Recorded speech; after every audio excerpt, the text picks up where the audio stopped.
Walk to Moons, Chapter 20, The Blackberry Kiss. That night, I tried to write the mini journal for Mr. Berkway. First, I made a list of all the things I liked, and they were all things from Bybanks: the trees, the cows, the chickens, the pigs, the fields, the swimming hole. It was a complete jumble of things, and when I tried to write about any one of those things, I ended up writing about my mother, because everything was connected to her. At last, I wrote about the blackberry kiss. One morning when I awoke very early, I saw my mother walking up the hill to the barn.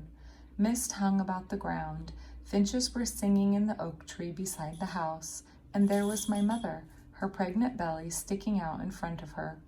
She was strolling up the hill, swinging her arms and singing, "Oh, don't fall in love with a sailor boy, a sailor boy, a sailor boy. Oh, don't fall in love with a sailor boy, 'cause he'll take your heart to sea." As she approached the corner of the barn where the sugar maple stands, she plucked a few blackberries from a stray bush and popped them into her mouth.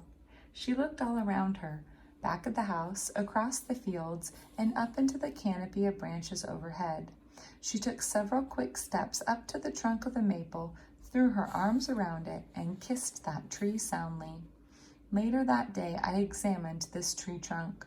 I tried to wrap my arms around it, but the trunk was much bigger than it seemed from my window. I looked up at where her mouth must have touched the trunk. I probably imagined this, but I thought I could detect a small dark stain, as if from a blackberry kiss. I put my ear against the trunk and listened. I faced that tree squarely and I kissed it firmly. To this day, I can smell the smell of the bark, a sweet, woody smell, and feel the ridges in the bark and taste that distinctive taste on my lips. In my mini journal, I confess that I had since kissed all different kinds of trees, and each family of trees, oaks, maples, elms, birches, had a special flavor, all its own. Mixed in with each tree's own taste was the slight taste of blackberries, and why this was so, I could not explain. The next day, I turned in this story to Mr. Berkway. He didn't read it or even look at it, but he said, "Marvelous, brilliant," as he slipped it into his briefcase. "I'll put it with the other journals." Phoebe said, "Did you write about me?" And Ben said, "Did you write about me?" Mr. Berkway bounded around the room as if the opportunity to teach us was his notion of paradise. He read a poem by E. Cummings titled "The Little Horse That Is Newly," and the reason why the only capital letter in the title is the Y at the end of Newly is because Mr. Cummings liked to do it that way. "He probably never took English," Phoebe said. "To me, that Y looks like the newly born horse standing up on his thin legs." The poem was about a newly born horse who doesn't know anything but feels everything. He lives in a smoothly beautiful folded world. I like that. I was not sure what it was, but I liked it. Everything sounded soft and safe. That day, Phoebe left school early for a dentist appointment. I started walking home alone, but Ben joined me. I was completely unprepared for what happened on the way home and for what would happen later. Ben and I were simply walking along when he said, "Did anyone ever read your poem?" "No." "Well, I know how to do it," he said. "Want me to read yours?" He took my hand and stared at it for the longest time. His own hand was soft and warm. Mine was sweating like crazy. He was saying, and traced the lines of my palm with his finger.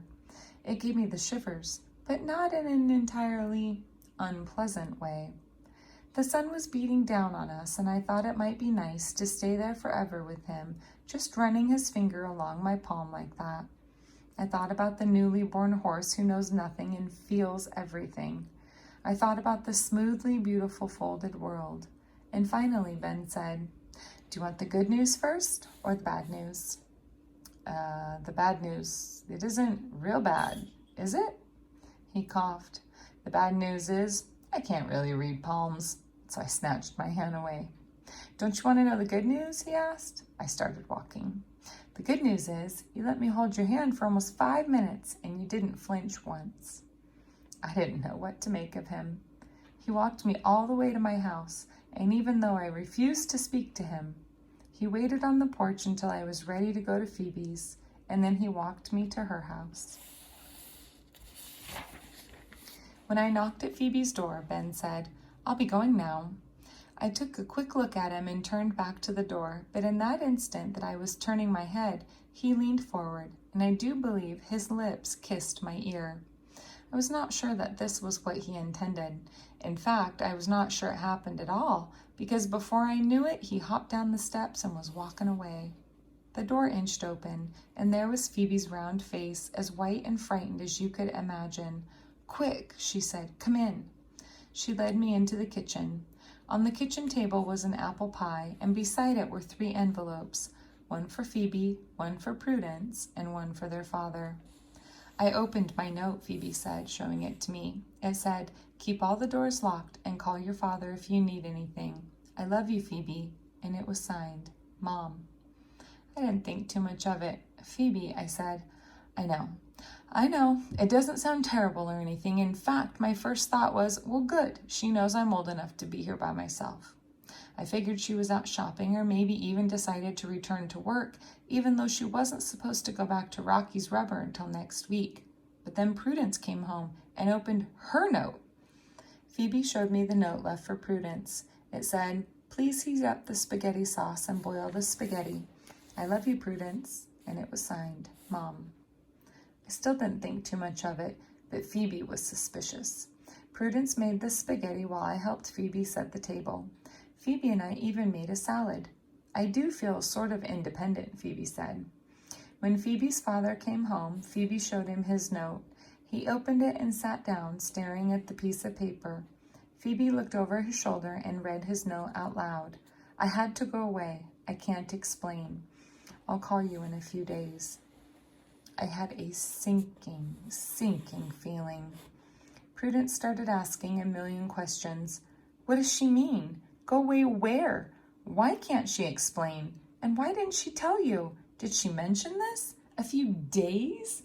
Where did she go? "Maybe we should call the police," Phoebe said. "I think she was kidnapped or something." "Oh, Phoebe," Mr. Winterbottom said.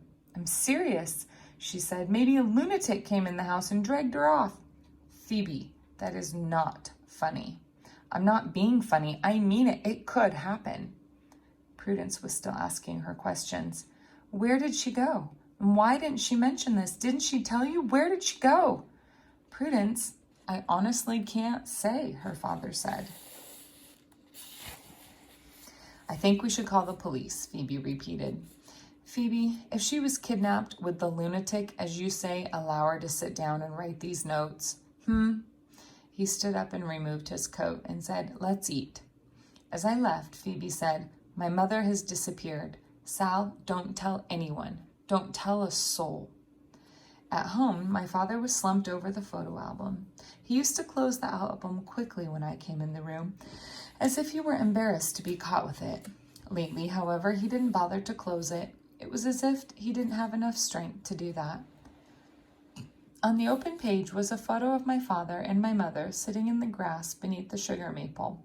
His arms were around her, and she was sort of folded into him. His face was pressed up next to hers, and their hair blended together. They looked like they were connected. "Phoebe's mother went away," I said. He looked up at me. "She left some notes. She said she's coming back, but I don't believe it." I went upstairs and tried to work on my mythology report.